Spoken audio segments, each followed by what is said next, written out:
So, what is stress? How would you define stress? How would you describe it to someone that has no background understanding or concept of what stress is? If you're struggling to answer that question, don't worry, so did we. When we came to existence in 2003, I really struggled to come up with a clear, concise, universal definition of stress.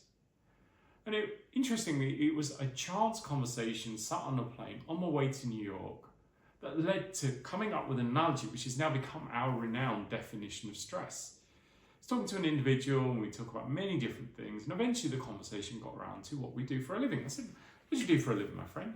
And he said, "I'm a stress tester." And my reaction was, "Wow, fascinating. What's the chance of that? I'm in stress management and mental health too. What are you, a doctor, professor, psychologist, you in health and safety?" And he looked at me blankly like, "What are you talking about, Neil?" I said to him, "What do you stress test?"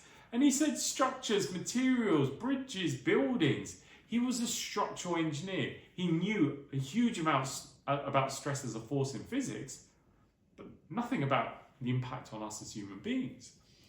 And that led to a really, really interesting discussion. So I said to him, "How do you define stress as a structural engineer?" And he gave me a formula, F/A = P. Now, when he gave me that formula, I have no idea what he was talking about. I said, "You're going to have to help me out here. Help me to understand what you mean by this equation." And he told me it stood for force over area equals pressure.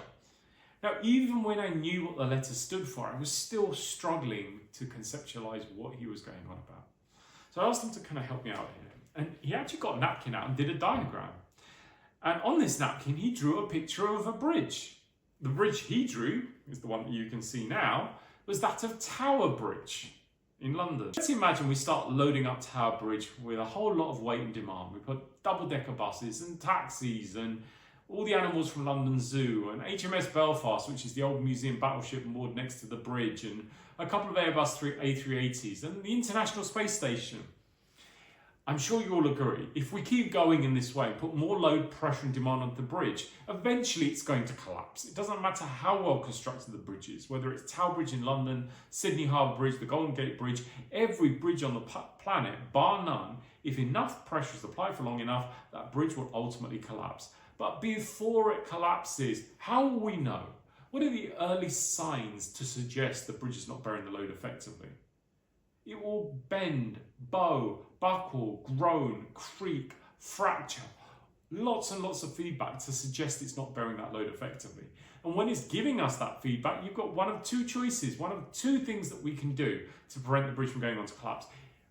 Number one, we can start taking some of that pressure, load and demand off the bridge, getting rid of the ship and the Airbuses and the International Space Station. But if you have no ability to take any pressure or load off the bridge, we have another option. We can reinforce it with concrete blocks and iron girders to better equip it to bear that load effectively. Now, what's fascinating is human beings are exactly the same. Every single person on this planet, bar none, if enough pressure and stress is applied on them for long enough, they too, like the bridge, will ultimately collapse. And that could be serious. But before our bridge collapses, you will get the early warning signs. The bowing and the buckling, which could be changes in behaviour, changes in our personality, change the way that we show up. We might start to get sick, we might overeat, we might stop eating, we may stop losing pride in our caring about our appearance. And once we've recognised those early signs, we can start to take action and consider, do we have the opportunity or the possibility to take load off, or are there things that we can do to strengthen our bridge? So very simply put, our definition of stress is where the demand made on an individual exceeds their resources or the capacity they have available to cope with that demand. So then you've got the opportunity to either remove the demand or increase the resources.